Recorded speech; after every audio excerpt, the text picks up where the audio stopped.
Welcome to this 60-second episode of the Lessons from the Cockpit show. I'm your host, Mark Hasara, and for over 60 years, my passion has been everything aviation. And for over 24 years, I was a KC-135 pilot in the United States Air Force, flying all over the world, passing gas. On the Lessons from the Cockpit show, we debrief some of the most intriguing and fascinating pilots, aircrew members, maintainers, and aviation enthusiasts from all over the world. Our purpose is to hear their stories, but more importantly, what did they learn from these extreme and extraordinary military, commercial, and even general aviation operations? Our purpose is to show how does the aviation world work, but more importantly, expand critical thinking skills both in the air and on the ground. Many of the stories that you're going to hear on the Lessons from the Cockpit show are being told for the very first time. This episode of the Lessons from the Cockpit show is financed and supported by the book Tanker Pilot, Lessons from the Cockpit, found in all four formats on Amazon: hardback, softback, Kindle, and Audible. All four of these versions have pictures in them. The softback, they come in black and white. Hardback, Kindle, and Audible, they're in color. So please go by Amazon and order a copy of Tanker Pilot, and you get really behind the scenes look at air campaign planning and execution. Desert Storm, Allied Force, Enduring Freedom over Afghanistan, and then the Shock and Awe campaign over Iraq. Recently in a discussion with someone, they asked me, well, what did you learn from Desert Storm flying tankers under Strategic Air Command versus in Shock and Awe? And there is a big difference. A lot of that has to do with the weapons school being created. On today's show, I'm going to talk about some of the Desert Storm lessons learned and how we learned them the hard way in this episode. So, grab an adult beverage of your choice, sit down, strap in, and let's begin Desert Storm Lessons Learned on the Lessons from the Cockpit show. I think a good place to start is with a historical look at what the 1990-1991 timeframe looked like. And I'm going to use a model that we use in the military and in the government called DIME, which stands for Diplomatic, Informational, Military, and Economic. The elements of national power are those four elements. That's how we grade a particular nation on what its strengths and weaknesses are in the diplomatic area, informational area, military area, and economic, of course. Two things happened diplomatically during the 1980s. First was the Iran-Iraq War, where Saddam was going against the new Islamic regime in Iran. There was biological, chemical warfare. All of those things were going on with a massive loss of life and an incredible amount of resources that were being used on both sides. During the same time period, the United States had an extremely popular president, and that was Ronald Reagan. And one of the things that Ronald Reagan ran on in both elections was, I am going to rebuild the military. I am going to build it up. And build it up he did. A lot of money and capital was spent on creating this new military in the United States. The Defense Department budget was bulging. We were getting new airplanes, new crews, people were coming into the military, and the United States military was growing. This same time period also saw the end of the Cold War, which had been going on since the 1950s. I've mentioned before, every third week I'd be out in the alert facility at Pease Air Force Base with 6 FB-111s, all of them armed with 4 nuclear weapons on them, with 5 tankers sitting next to them. Well, the Cold War was coming to a close. Khrushchev and Reagan were going toe-to-toe with each other in Reykjavik and almost got a peace deal, but finally the Soviet Union collapsed under the weight of what the United States was doing to it, and it dissolved. The Soviet Union was no more. There was no reason for us to be on nuclear alert. And so that brought about this concept of we need to have a peace dividend. Folks, whenever you hear that word coming out of a politician's mouth, run.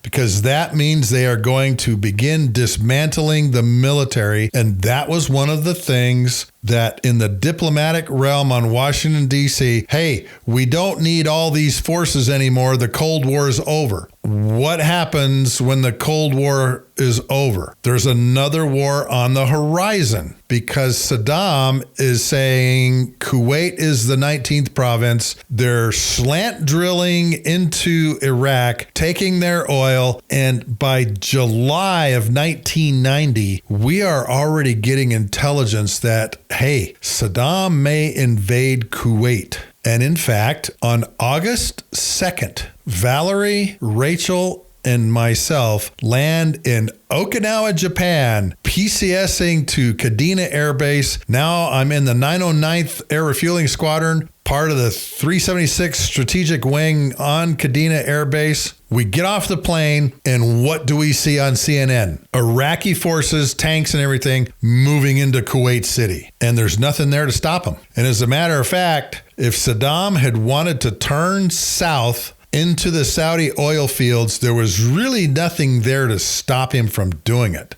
And a lot of people Monday morning quarterback his decision. How come he stopped? How come he stopped in Kuwait and didn't keep going and seize the oil fields that are in the northeast section of Saudi Arabia? Have no idea why he didn't do that. So this whole peace dividend idea of we don't need all these forces kind of went out the window watching Saddam do what he did.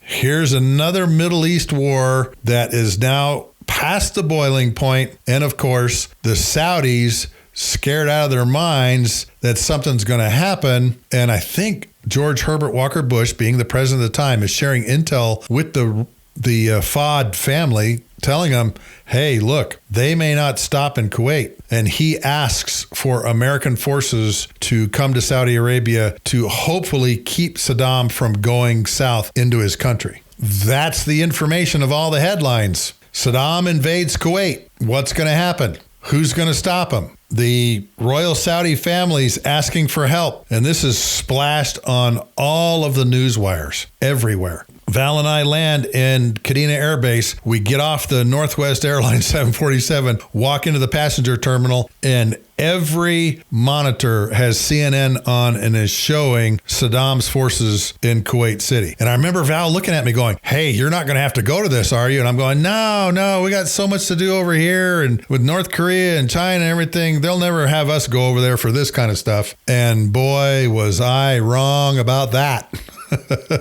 So militarily, there is a buildup beginning in the Middle East. And a matter of fact, tankers are some of the first airplanes deployed over there because the United Arab Emirates asks for 2 KC-135s to come over and start refueling their Air Force so that they can get consistency in air refueling operations and also refueling behind a KC-135. Their proficiency goes way up, obviously, as they're flying defensive counter-air, or CAPs as we call them, protecting their airspace from possibly Saddam Hussein. Other airplanes are obviously going over there. We'd been over there already in Riyadh for what was called ELF-1 and our AWACS that were flying missions to monitor the Iran-Iraq war. None of this was really new to us. We'd already been over there in Saudi Arabia flying these missions, the tankers particularly, with the AWACS missions on a air refueling track that was called Railroad. All of us had cycled through the ELF-1 task force in Saudi Arabia, and we had seen some of this up close and personal, particularly when I had deployed during 1987 timeframe. I think that's when the USS Stark was hit by 2 Exocet missiles fired from an Iraqi F-1 Mirage. CENTCOM, Central Command, had become a brand new command over there to deal with all of the things that are going on in the Middle East. During this same buildup, and right before Desert Storm starts, Chief of Staff of the Air Force, General Mike Dugan, gets in trouble for kind of talking about what the air campaign's going to look like. And he gets relieved of his command, and General Merrill McPeak takes over. Now, I am not going into the history or story of McPeak. You can go and look up his name and see all the things that have been written about Merrill McPeak. We called him Skeletor.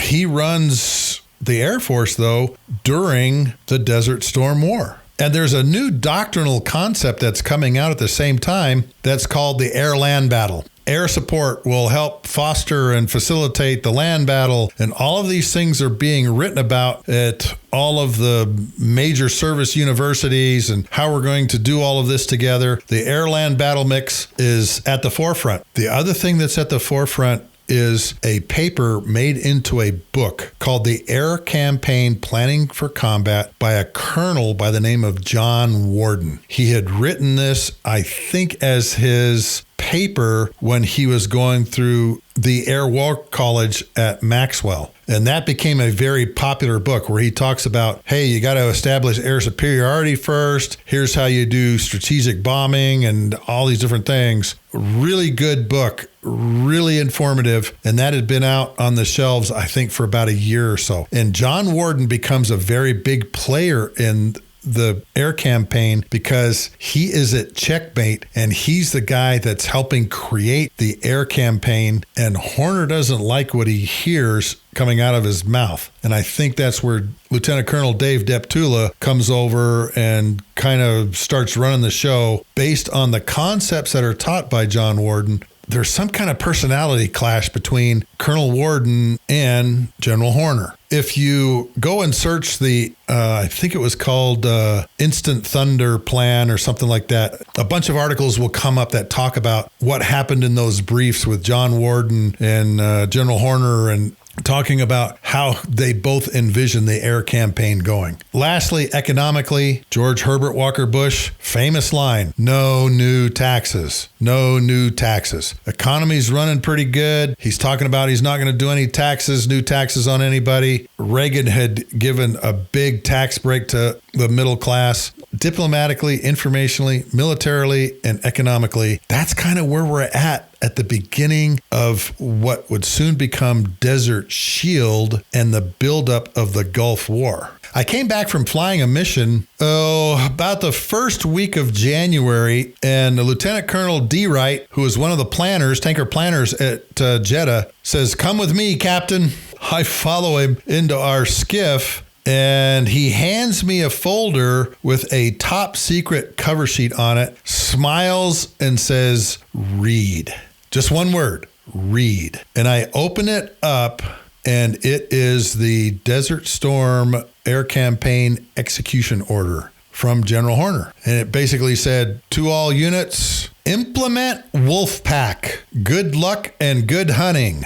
D-Day, 17 January 1991. H hour, midnight Zulu, 3 o'clock a.m. Baghdad time. I was really holding a piece of history in my hands. So for about a week, I knew what was going to happen. Wasn't allowed to share it with my crew, but I knew that the 17th of January was the kickoff. I went back and looked in the Gulf War Air Power Survey to find out what was the tanker force on the 17th of January for Operation Desert Storm. And I'm going to talk about the North War also to include Proven Force, Operation Proven Force, that was flying out of Incirlik. Down in the south, we had 231 tankers. There was 30 KC-10s and 211 KC-135s, all models. We had A's, E's, Q models, which were the A models that refueled the SR-71, and R models, which were just coming online.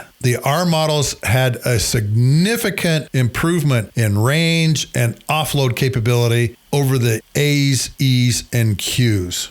A lot of people don't understand this. Why Saddam Hussein gave the coalition 5 months to prepare for Operation Desert Storm. Deployments start in August, shortly after he invades. So August, September, October, November, December, forces from the United States and our coalition partners are flowing into Saudi Arabia and many of the countries around in the Middle East.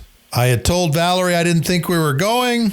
I was on the second airplane to leave Kadena, 30 seconds behind the first one, because I had been to Saudi Arabia recently while stationed at Pease.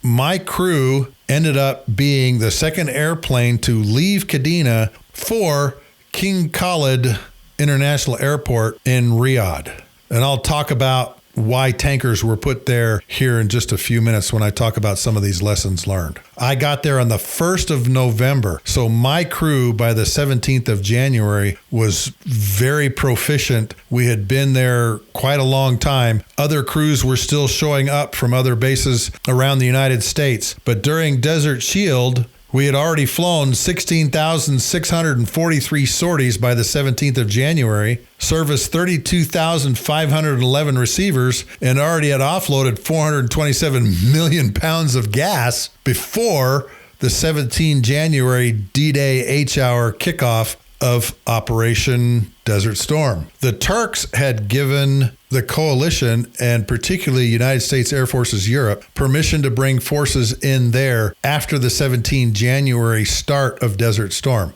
There was 56 tankers supporting the North War and Operation Proven Force and the task force that was at Incirlik. These tankers were spread out all over. Marone, Malpensa, Incirlik had 15 on the ramp there. There was tankers spread out, RAF Mildenhall and Fairford. All of these tankers were supporting bombers that were coming over from the States, as well as fighter movements. And then Operation Proven Force began its operations over northern Iraq, I think by about day 3 of Desert Storm. So all told, you've got 231 tankers in the south, 56 in the north for, 287 tankers altogether. To give you an idea of the difference between Desert Storm and Operation Iraqi Freedom, shock and awe, only had about half as many tankers in theater. About 110 is all we had.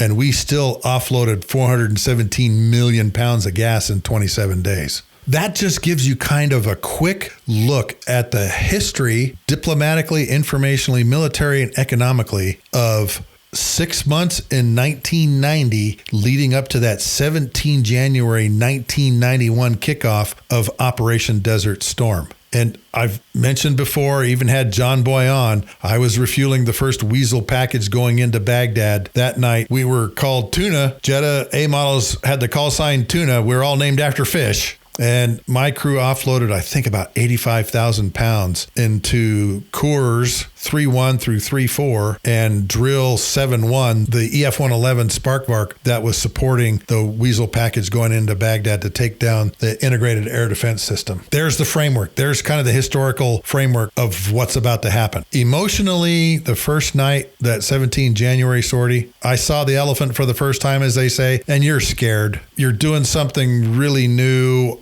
We're getting MiG calls. Some of them are headed down toward us. Very emotional sortie, but we did it. We pulled it off. And by the 10th sortie, we were feeling pretty comfortable flying missions.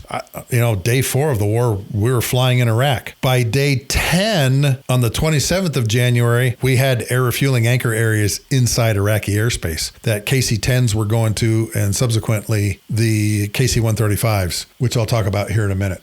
To start the discussion on Desert Storm lessons learned, obviously I'm going to start with tankers because that's what I'm the most familiar with. I will tell you right up front, and I get a lot of heat for saying this, the tanker force was not prepared to fight a conventional air campaign plan that Desert Storm called for. And here are my reasons why and the lessons learned that we came away as a Strategic Air Command force. And you got to understand, Strategic Air Command now is not fighting the Cold War anymore. We're fighting conventional wars and we're offloading a lot of gas in the Desert Storm air campaign. First and foremost, the tanker force was what we called SACM sized, Strategic Air Command sized. We were totally focused on the nuclear mission. All of our training focused on the nuclear mission. I would say probably all of us had been to a 10-day red flag, but then we were right back in the world of Strategic Air Command and the Single Integrated Operations Plan, the nuclear plan. We very rarely went outside that Strategic Air Command world, particularly dealing with conventional forces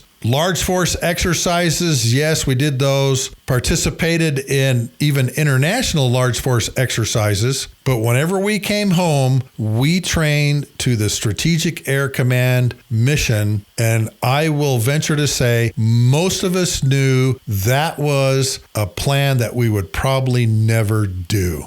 The Soviets and us did not want to get into a massive, massive nuclear exchange because of the casualties and what it was going to wipe out. We just couldn't fathom that. And because we were in Strategic Air Command, our training was focused on the nuclear mission. All of our ORIs were focused on the nuclear mission and what was ever in that metal can that we carried on our airplane, our combat mission folder can that had all the checklists and everything in it, the flight plans and everything. Even that caused us some trouble when we began planning for not only Desert Shield, but Desert Storm. And here are some of the reasons why. First of all, in our regulations in Strategic Air Command, it says that Strategic Air Command assets will fly instrument flight rules to the maximum extent possible. Everything we did was on an instrument flight rules or IFR flight plan. The problem with that is these massive air campaigns are fought VFR, visual flight rules, see and avoid. Prior to Desert Shield and Desert Storm, myself and the crews that I flew with had never flown under VFR conditions except during some of these large force exercises or when we were flying red flag missions. That was it. And when we would come home,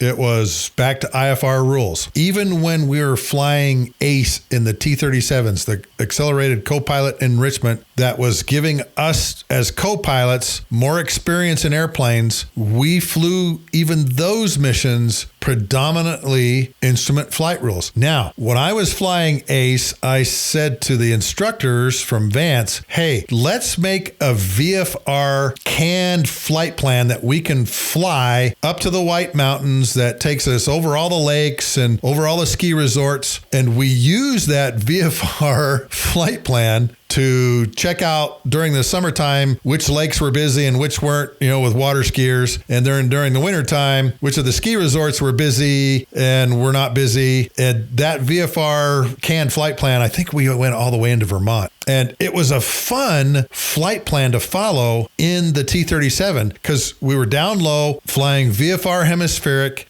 and going clock to map to ground, flying, landmark to landmark, on timing and heading and gas, all those kinds of things. But seriously, that was really the only time that we did VFR, either in one of these exercises as large force or on our own. I never, while I was in Strategic Air Command, flew a VFR navigation leg at all in the KC-135. Never. And now we're over in the desert and we're flying in airspace and we're getting there on roads and points that we have to turn to get into air refueling airspace, and all of it's being done VFR. Now, Tactical Air Command, they're VFR all the time. They understood these rules, and this was nothing new for them. But for a Strategic Air Command tanker crew, VFR was kind of foreign to us. Now, we adapted to it very quickly when we got over there, got more proficient as we flew to all the different areas. But even then, there were still some other problems, which I'll talk about here in just a second. Earlier today, I was talking with the lead planner from King Khalid International Airport, Stu, and I asked him this question. How did Strategic Air Command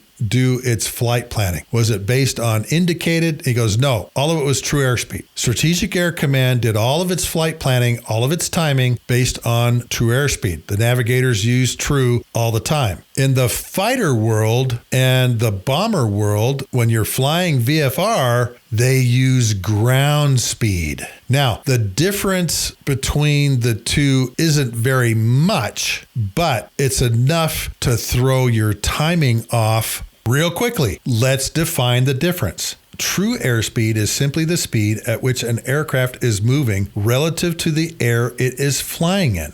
As such, it's also the speed at which the air is flowing around the aircraft. So if you've got a 20-knot tailwind, you're going 100 miles an hour, you're going 120 miles an hour. Ground speed, on the other hand, is the aircraft speed relative to the ground. One thing that should be noted here is it's horizontal rather than vertical speed. An aircraft climbing completely vertical would have a ground speed of 0. So in other words, while airspeed is what determines whether there is enough airflow around an aircraft to make it fly, ground speed is what determines how fast an aircraft will get to its destination. Tactical Air Command and all of the fighters used ground speed, and their common rule of thumb was 8 miles a minute. Whether it's a headwind or a tailwind, they always plan at 8 miles a minute. Throughout my entire career, I was always being accused of being a fighter wannabe. You're just a fighter pilot wannabe. You just want to be one of them. It wasn't so much that I wanted to be one of them, is I wanted to understand how they did their business. Understanding how your customer does his business makes you smarter at doing your business.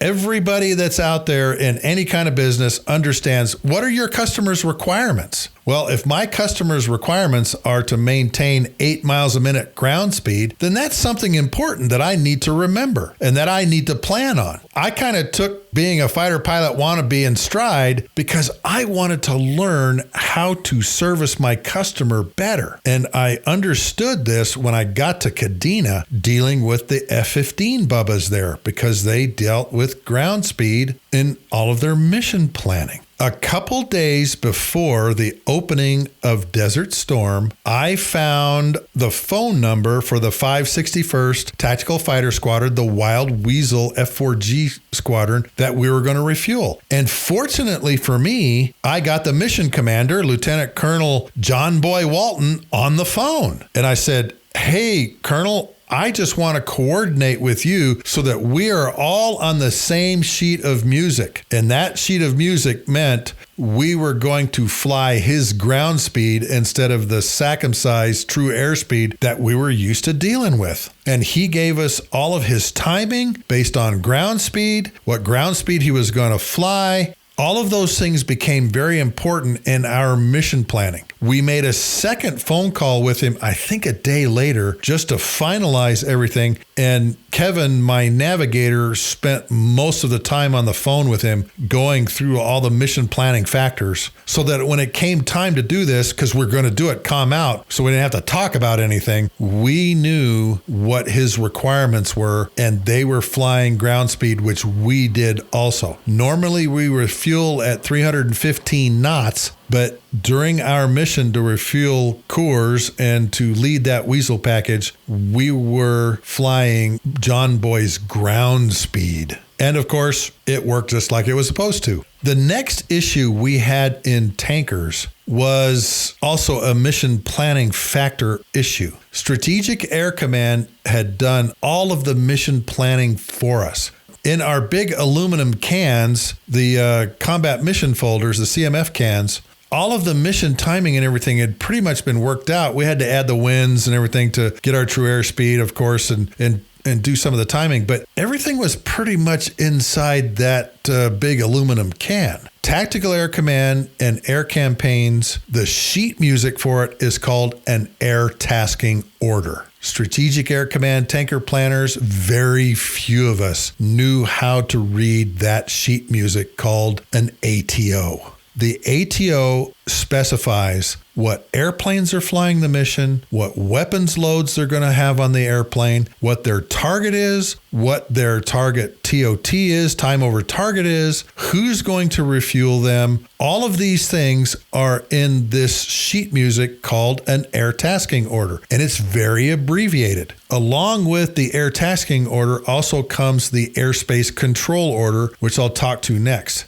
Very few of the tanker planners had ever worked in a mission planning cell where ATOs were the planning document. And now every day, about a 300-page air tasking order is coming out with an airspace control order, and very few of us knew how to read it. Fortunately, in the 3 months that I had been at Kadena, as part of our training, we did things on air tasking orders, and we knew how to read this particular air campaign sheet music. But back in the States, that wasn't done for us. We didn't do that, except for when we went to a red flag or something like that. They scoured the tanker community looking for people that could read air tasking orders and understood how to create airspace control orders, ATOs, ACOs. I happen to be one of those. That's why when we moved to Jeddah, I was on the planning staff, because I understood how to read those things and how to produce those air tasking orders, airspace control orders. The airspace control order is the procedures for getting to and from the targets or the air refueling areas. And as I mentioned, we had certain roads that would take us to the air refueling airspace. They had an entry point, a control point. It told us the timing in the ATO, what time we were supposed to be at the air refueling control point. And usually we were inside these anchor areas for about 2 hours. Or when we offloaded all of our gas, the A models, we could get up to about 85,000, maybe 90,000, depending on where we were located. So that airspace control order would tell us, here is how you get to this air refueling area by following this highway system at these altitudes. And what it was meant to do was to deconflict us procedurally and by altitude. Our receivers being 1,000 to 2,000 feet below us, going down the highway system to get to our air refueling area. Sometimes it was anchor areas. Sometimes it was tracks. The first night, the 17th of January, we were flying on what was called the Lime pre-track, meaning pre-strike gas into Coors, Lone Star, and Michelob and drill flights. The crazy thing about an airspace control order is it constantly changes. We're constantly moving airspace and roads to get to that airspace depending on the battlefield situation. So the planners that were making our red binders that had each of the different air refueling anchor areas and tracks in it had to constantly watch how the airspace control order changed, particularly during the last week before the 17th of January start, because a lot of things changed in the airspace control order in order to be able to distribute the gas to all of our receivers. One of those categories of receivers was the Navy. Very, very few of us in Strategic Air Command and the tankers had dealt with the Navy. When I was at Pease Air Force Base, I had flown a number of missions down to some whiskey area off the coast of Virginia Beach with a basket on the end of the boom refueling Navy fighters, Tomcats, Hornets, and even intruders. But we did not know how the Navy did their business. Fortunately for the folks at Jeddah, we had 2 aircraft carriers, the Saratoga and the John F. Kennedy, that were in the Red Sea. And Admiral Riley Mixon, who was the task force commander, allowed us as tanker planners to come out to the John F. Kennedy and work with their planners inside their mission planning cell in the Carrier Intelligence Center in the bowels of the carrier. I got to do that for 2 days. An amazing thing to do, to be on an aircraft carrier watching carrier operations, Tomcats, and that time the John F. Kennedy had A-7s as its attack wing and S-3 Vikings and all these things taking off. But really learning how the Navy was going to do its business. We had the air refueling procedures for refueling Navy fighters, but there was nothing in any of our publications that says, here's how we employ. When I was part of the 509th Weapons Squadron, standing up the KC-135 Weapons School, this very lesson learned was the reason I got the Navy portion, what we call the Joint Air Operations section of the syllabus, because I was one of the few guys that had spent time on an aircraft carrier and understood how they worked. because I'd been on one during Desert Shield, the John F. Kennedy, and of course, being at Kadena, we spent a lot of time with the Independence Battle Group doing large force exercises. And so I had a lot of experience working with the Navy. When I set up the syllabus for the KC-135 Weapons School, I made sure that this would never be a problem again.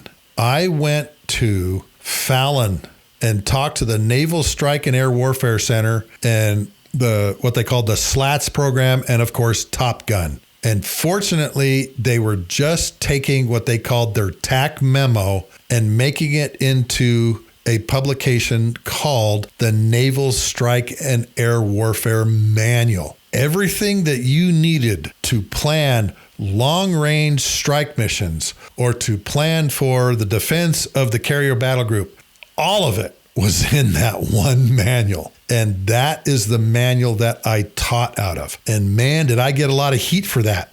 Our commandant, when we were standing up, what are you guys doing all this stuff with the Navy for? How come this is in here? Well, a quarter to a third of our receivers during any major air campaign are Navy receivers. We had to understand how they did business. And I taught that section of our syllabus entirely out of the Naval Strike and Air Warfare Manual. And most of the tanker community had no idea that it existed. And like I said, it was a brand new manual. They had just published it right before 9/11. Just a couple months before 9/11 is when it was finally finalized. All the revisions were put in it. It was authorized and it was published. And I downloaded off the SIPRNet. Every student was tested at the 509th Weapons School on what was in the Naval Strike and Air Warfare Manual. And that played huge dividends when we went into Afghanistan and Iraq, because all of our weapons officers understood how the Navy did business. In Desert Storm, we did not. And the only reason that we were able to pull that off is because we spent so much time as tanker planners out on the John F. Kennedy every week, planning with them, working with them, understanding how they did their business, how they're going to do these long-range strikes, what their gas requirements were, so that when it came time to do it, we pulled it off, and it worked fabulously. And part of that lessons learned environment was, of course, command and control with the Navy. The E-2 Hawkeye would control us, or an air controller inside the aircraft carrier. It was usually the strike controller inside the aircraft carrier. He or she would always be on a discrete frequency. It was the same with the AWACS, though. Rarely did the tanker community work with an airborne command and control entity like the AWACS or like the E-2 Hawkeye. Again, that was because Strategic Air Command was so focused on its nuclear mission, not the conventional mission. So we had to learn all the command and control procedures, not only for the Air Force and the AWACS, but also for the Navy and their strike packages, kind of on the fly.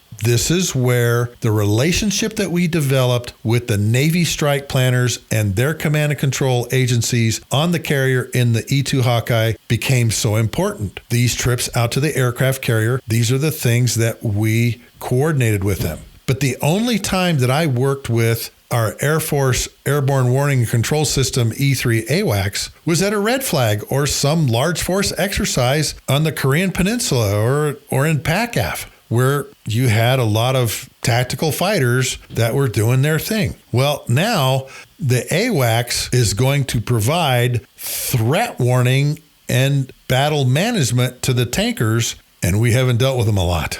They were going to have to call our retrogrades also and tell us when we were being threatened. And we just did not have a whole lot of experience with that. Fortunately, we developed a proficiency for working with the AWACS, and in the Navy's case, the E-2 Hawkeyes, because we had that 5 months prior to the 17th January 1991 kickoff. And we understood the command and control procedures and, in a way, the retrograde procedures. So let's talk about retrograde procedures. Believe it or not, our defensive maneuvers of retrograding tankers was a restricted maneuver in the airplane. Let me quickly define what a retrograde is. It's a defensive maneuver for the tankers to turn away from the threat. We would receive a code word from the AWACS, usually two of them. One was slide. Slide meant turn away from the threat. They would usually give us a heading to go to, a cardinal heading. and we would turn away and leave the area. We would maintain the same altitude. We would just turn and run away. If it was a scram, if they said scram, not only do we turn and head the other way, but we would also go down. We would head down toward the surface of the earth, because once you get close to the surface of the earth, the radar of the enemy airplane has a hard time seeing you in all of the ground clutter. The missiles have shorter ranges, those kinds of things. But we're doing these at night, moonless nights, in a 5-ship. So you have to figure out your cardinal heading, and then the tankers would do like 10 degrees off of the cardinal headings. Very dangerous for folks that have never practiced these before, because they're restricted maneuvers. That's what these retrogrades are. We are running away from the threat to get out of their missile engagement zone. That's the term retrograde. Slide and scram. The threat that we faced in Iraq during Desert Storm was the MiG-25 Foxbat and probably the MiG-23 Flogger. Mostly the MiG-25, because it would fly a profile called a high-fast flyer. It's going faster than a 30-06 bullet. It's going like Mach 2 heading right at us. A MiG-25 Foxbat pilot would love to take out an AWACS, the rivet joint, the tankers, if they can get through. And these retrogrades were important for us to head the other way for another reason, and that was to give the F-15s that were trying to shoot down the Foxbat, Flogger, high-fast flyer a clear field of fire. Move us back so that they can start exchanging missiles back and forth between the Foxbats and the F-15 defensive counter-air cap. We always had what was called a high-value asset cap, or have a cap, somewhere in front of us. We were refueling those guys, and the AWACS would normally call the retrograde, but the F-15s could do it too, and they could tell us to slide or scram depending on what was happening with these high-fast flyer MiG-25s and MiG-23s. And again, these Foxbats and Floggers are moving at ridiculous speeds across the ground. We had one MiG-25 about a week before Shock and Awe started, and on the board that we were watching him, he had a 1,245 knot ground speed. He was smoking. Scared all of us tanker guys, all of us RJ guys when we saw that during the run-up to Shock and Awe. We were not allowed to do any type of retrograde training in Strategic Air Command, even though it was in our publications,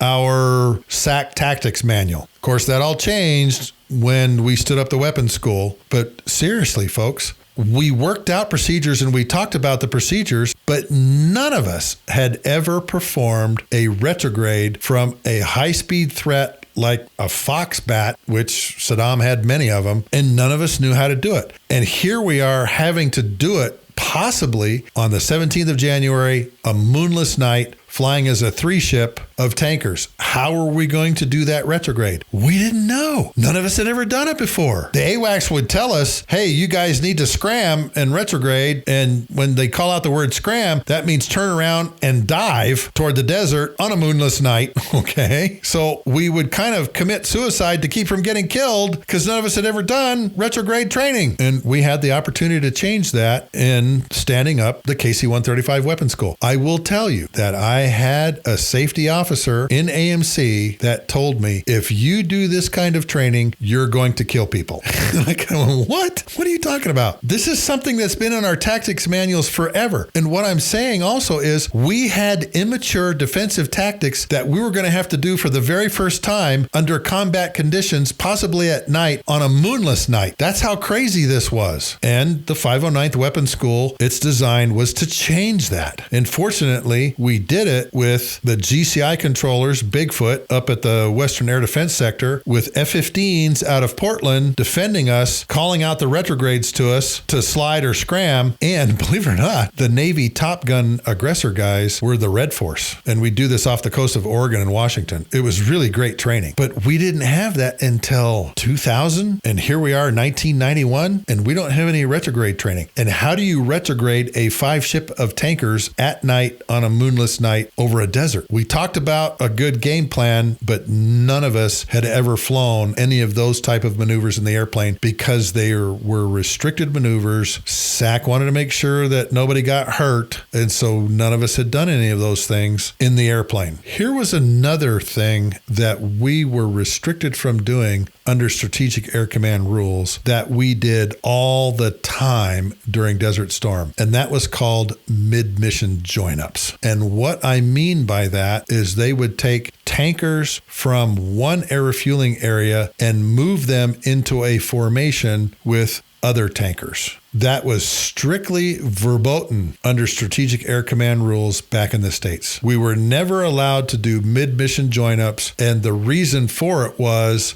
never briefed. You could have a Plattsburgh KC-135A model and a Pease KC-135A model in two separate air refueling areas close to each other, and if there was an emergency under Strategic Air Command rules, we were not allowed to do a mid-mission join-up to make two airplanes into a single formation of tankers. Not allowed. During Desert Storm, that was a constant thing that we did, where the AWACS would say, hey, you two tankers in Gopher need to rejoin on the two tankers in Tangerine. And Gopher and Tangerine were fairly close together. Tangerine was like right along the border. And we would go do it at night. And we figured it out. And we also created procedures for doing it. But once again, the AWACS would have to consolidate the gas because of changes in the battle rhythm or a search and rescue for a down pilot, where they needed to consolidate gas in a particular area, and they would bring tankers from another air refueling area and have them join on tankers in a different refueling anchor area. And that was constant, and we'd never done it before. And during Desert Shield, there was a number of occasions where we did these mid-mission join-ups. But under Strategic Air Command rules, nope, not in training, not allowed. And you'd get in a lot of trouble too if you did a mid-mission join-up. The other thing that you would get in trouble for is if you did an unscheduled refueling. Say somebody out there over the United States really needed gas,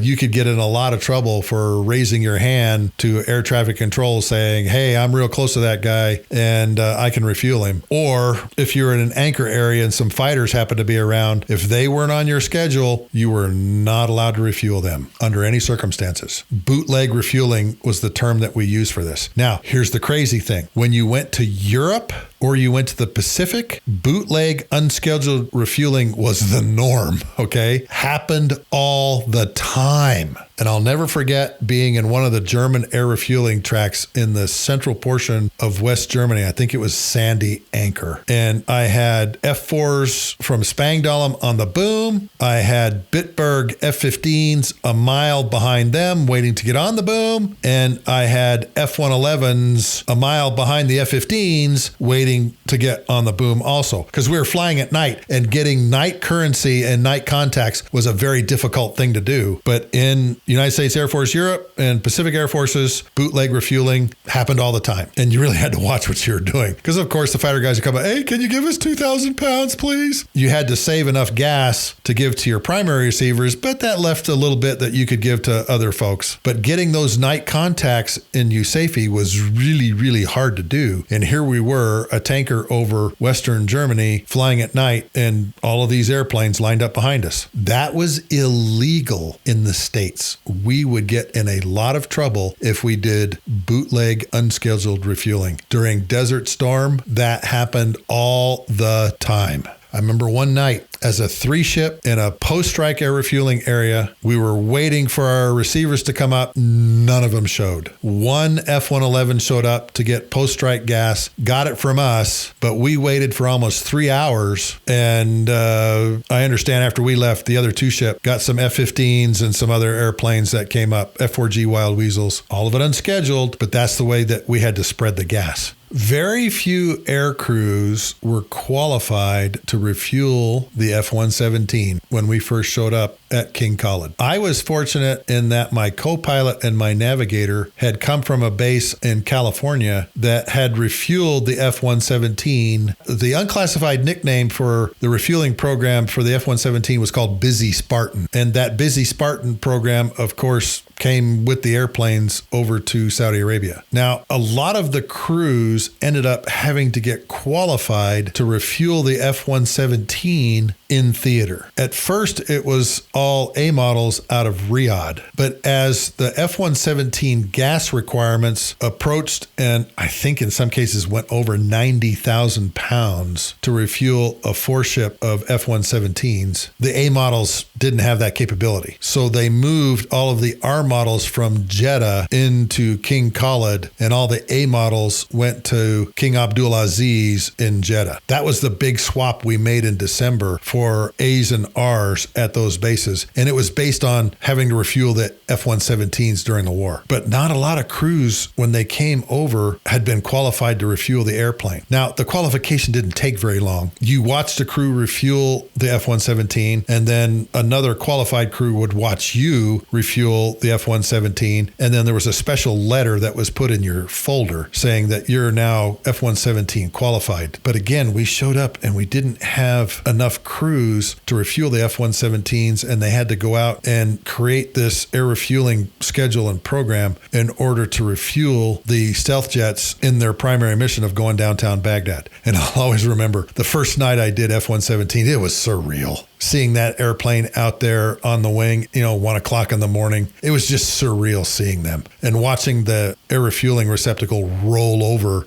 as our AR floodlights shine down on top of the airplane. I'll never forget that first time I ever did these things. But again, we didn't have a lot of crews trained to do it. And now we're showing up, and there's a lot of F-117s over there hitting a lot of very important strategic targets. And we had to get more crews qualified kind of on the fly to do it. When we took off the first night, the 17th of January, we had a hold down altitude at 18,000 feet where we went under the F-117 air refueling tracks. They were called Peach and Nighthawk. And I'll never forget my co-pilot, Kenny, looking up out the window, and he saw a 3-ship of tankers refueling F-117s going over the top of us at 21,000 feet. There was 3 tankers. Because of refueling the F-117s at night, you're only allowed to refuel 2 at a time on a single tanker, and you're not allowed to do an overrun. It's in our Dash 3 refueling manual, it says, don't get in an overrun position with these guys because they have very limited rearward visibility from the F-117 and where they're sitting in the ejection seat. So you are always constantly monitoring the rejoin with the F-117s to make sure you didn't have an overrun. My good buddy Shredder said, overrun bad.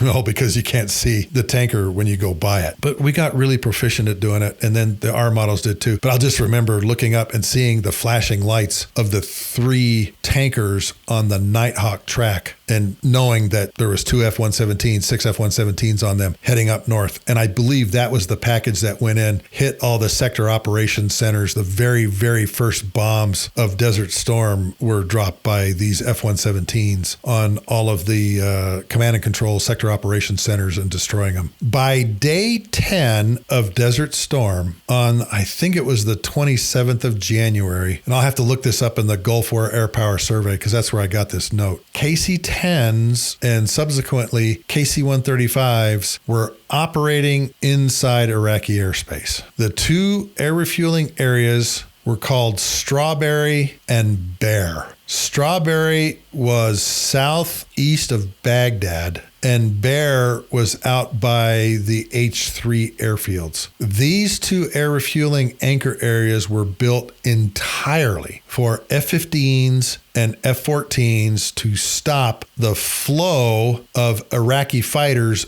leaving Iraq and fleeing to Iran. None of our training in the KC-135 or the KC-10 facilitated this kind of move of putting us in enemy airspace. Now, I think by this time, they had already declared that we had air superiority over Iraq. A lot of F-15s had shot down a lot of Iraqi fighters by this time period. But we didn't have much of a plan to operate inside Iraqi airspace, particularly if we got run on and had to retrograde. And I remember talking to a KC-10 flight engineer that was flying, I think at a night mission, flying and refueling F-15s. and they got a call from the AWACS saying that a MiG-23 had taken off to their south, cutting off their retrograde back into Saudi airspace. And I believe there was 2 F-15s that kind of said to the crew, "We'll be right back," and left and shot down the MiG-23, and then came back and rejoined on the tanker, the Gucci Bird, to get more gas. But never in any of the exercises we had ever been in had tankers been put inside enemy airspace, nor had we planned for that. We hadn't planned any of the defensive maneuvers for being in hostile airspace. But it worked out with the F-15s and the F-14s all around us. The F-14s had a cap, they called it the Bong cap, which I believe was northeast of Baghdad. I'll have to ask my buddy Hajo. And then the Cindy cap was the F-15 cap, and it was, I believe, to the southeast of Baghdad. And their sole purpose was to keep Iraqi airplanes from fleeing from the Iraqi bases into Iran. Now, a lot of Iraqi airplanes made it through and landed in Iran, and the Iranians still have those airplanes. I don't know what they're going to do with them, but they've got guys that fly them now too. None of us had ever been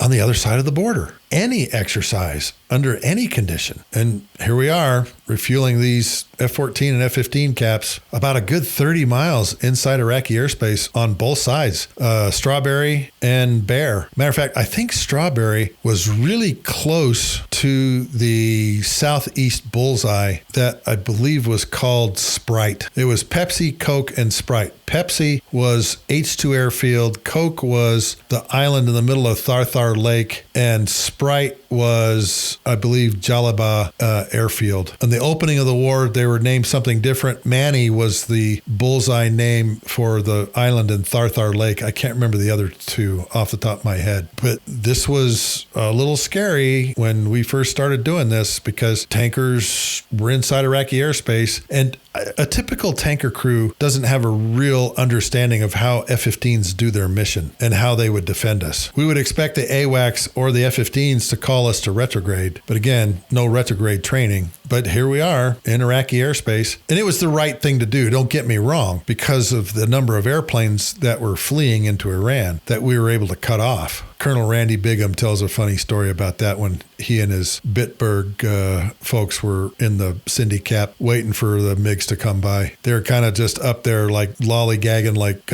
albatrosses, you know, trying to present a picture to the Iraqis that, yeah, we're just up here kind of hanging out, you know, not watching what's going on if you guys want to sneak one by us.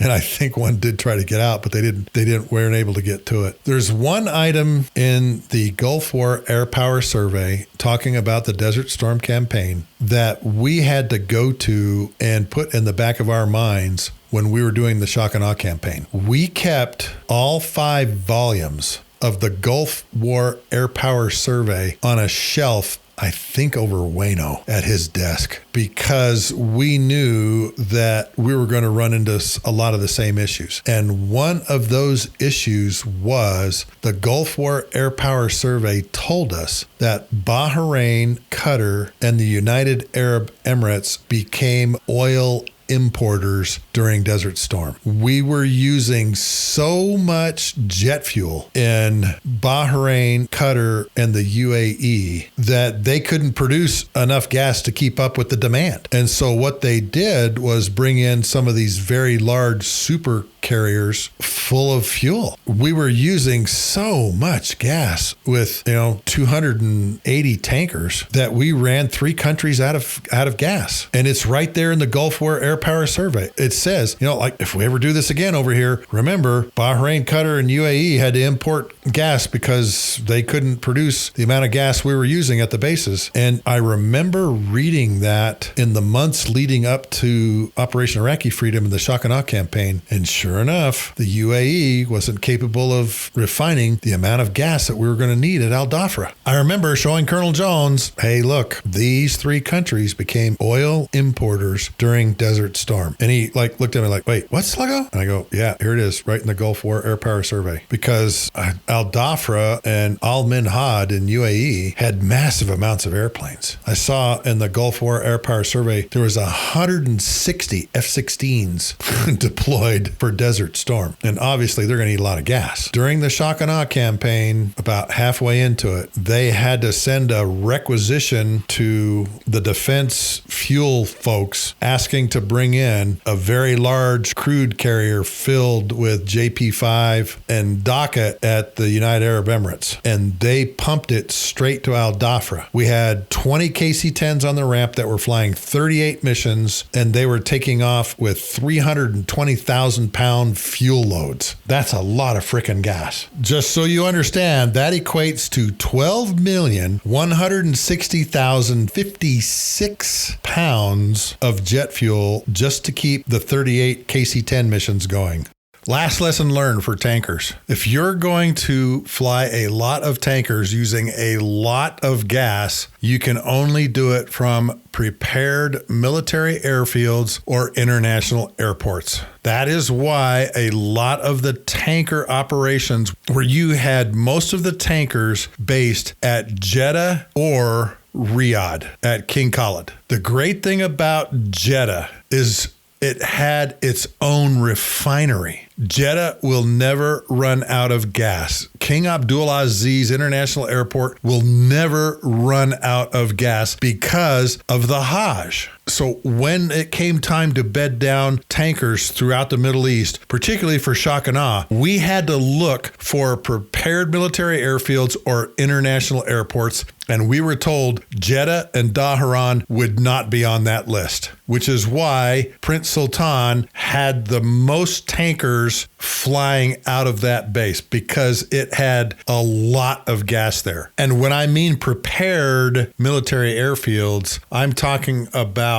airfields that are specifically designed to handle tankers, Marone, Prince Sultan, places like that. Now, international airports is the other one because, again, they have a lot of fuel. You also have to look at what we call MOG. Tankers, particularly the KC-10, big wingspan, take up a lot of space. And I think it's 65,000 square feet or something like that for a KC-10. So that was the other reason you had to have a big military airfield or an international airport. When it came time to do Shock and Awe, we had a lot of airfields that we could not base tankers at because there wasn't enough gas, wasn't enough places to put them, and there wasn't enough infrastructure to support high-density tanker operations. Writing down all of these lessons learned, reading through them, that's all great. If your training does not capture all of these, then they are not lessons learned. They are lessons observed. And your training needs to change so that you are proficient in case the next war comes. Strategic Air Command kind of goes by the wayside, and all of the tanker assets end up in Air Mobility Command. We'd written down a lot of these lessons learned, but we didn't do anything about it. We didn't change any of our training manuals. We didn't train on how to plan, how to execute at an operational level. And so now Operation Allied Force rolls around and we're running into the same problems, but in a much more confined airspace. And almost every day there was a near miss because of the amount of airplanes that were flying through the airspace in and around Kosovo as we're going after Slobodan Milosevic. We're standing up the school at Fairchild, what became the KC-135 Weapons School, the 509th Weapons School.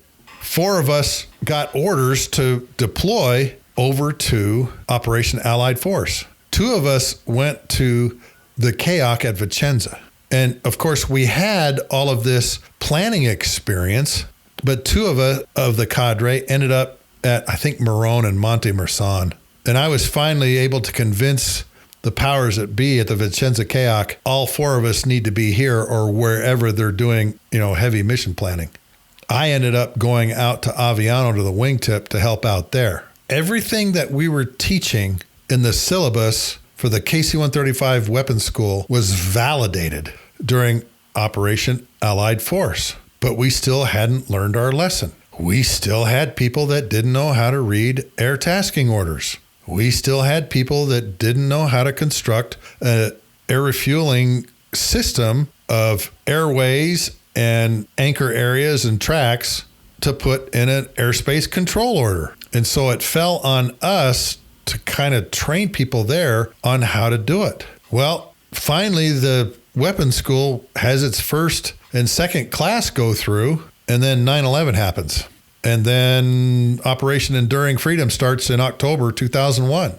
And here's the difference between Desert Storm, Allied Force, and Enduring Freedom and Iraqi Freedom. Now we have experienced, educated tanker pilots and navigators that understand how to build an air refueling system literally from the ground up under just about any contingency.